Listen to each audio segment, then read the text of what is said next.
ओम शांति। आज है 20 अक्टूबर 2023। आज का पुरुषार्थ, संस्कार परिवर्तन सो जग परिवर्तन।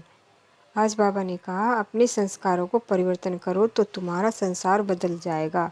हमारा संसार माना हमारा पारिवारिक जीवन, हमारा कर्म क्षेत्र, सब कुछ बदल जाएगा। हमारे जीवन में सहज सफलता प्राप्त होने लगेगी, निराशा के बादल छट जाएंगे और हमारे घर में सदा खुशियों के झूले में सब झूलते रहेंगे। तो हम अपने संस्कारों को बदलेंगे।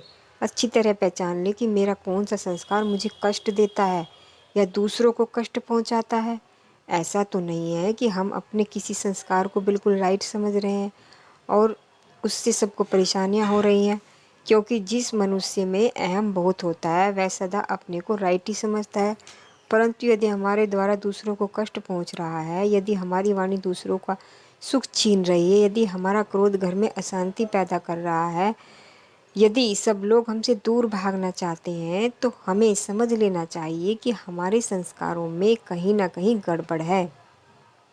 हमारा स्वभाव चिड़चिड़ा है, हमारे स्वभाव में प्रेम नहीं है, अपनापन नहीं है, शुभ भावनाएं नहीं है और हमारे वचन ऐसे नहीं है जो दूसरों को प्रिय लगे, दूसरों का उमंग बढ़ाए, दूसरों को शांति दे। तो हम अपने संस्कारों को बदलें तो संसार बदल जाएगा। चेक कर लें, हमारे अंदर परिवारों में या संगठन में लड़ाई झगड़ा करने के संस्कार तो नहीं है। यदि हम लड़ते ही रहेंगे तो सतयुग में हमारा पाठ कदापि नहीं हो सकेगा। हम त्रेता युग में ही आएंगे और जब द्वापर के बाद हम नया जन्म लेना शुरू करेंगे तो भी हम लड़ते ही रहेंगे। हमारा वो संस्कार इमर्ज हो जाएगा और जो लड़ते हैं उन्हें स्वयं भी शांति प्राप्त नहीं होती। भले ही उनके द्वारा दूसरों को शांति मिलती है, लेकिन हम जानते हैं जो दूसरों को शांत करते हैं वो कभी शांत नहीं रह पाते। यह भी देख लें कि हमारे अंदर कहीं परेशान होने का संस्कार तो नहीं है। छोटी छोटी बातों में हम दुखी और परेशान होते रहते हैं।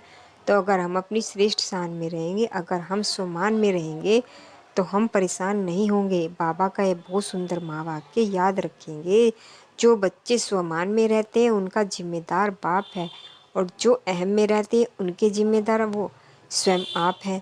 तो कितना अच्छा हो, हमारा जिम्मेदार स्वयं भगवान बनकर रहे।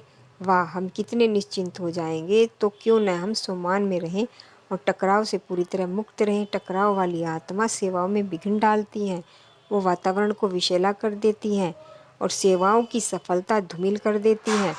वाइब्रेशंस नेगेटिव हो जाते हैं और कोई भी ऐसे स्थान पर आना नहीं चाहता। लेकिन चेक करें, अगर टकराव हो रहा है तो हम दूसरों के जिम्मेदार न ठहराएं, स्वयं ही जांच करें कि मुझे स्वयं में कहाँ परिवर्तन करना है। अगर हम दूसरों को ही देखते रहेंगे कि यह ऐसा बोलते हैं, ऐसा करते हैं, यह बार बार गलती करते हैं, तो हम टकराव से मुक्त माहौल कभी नहीं बना सकेंगे। बहुत ये बात सभी को बार बार याद करनी है कि दूसरा बुरे वचन बोले, हम यह सोचने की बजाय कि यह कब बदलेगा, हम यह सोचे कि मुझे अचल अडोल रहना है और अचल अडोल रहना है। तो हम उसका पुरुषार्थ करें तो दूसरों की कमी हमें शक्तिशाली बनाने वाली बन जाएगी। तो आज सारा दिन हम सुंदर स्वमान का अभ्यास करें। मैं मास्टर ज्ञान सूर्य हूँ। इस स्वमान से हमें हमसे रंग बिरंगी किरणें की शक्तियों की किरणें चारों ओर फैलने लगती हैं और वातावरण चार्ज होने लगता है। फिर ज्ञान सूर्य शिव बाबा का आह्वान करें, अपना धाम छोड़कर सम्मुख आ जाओ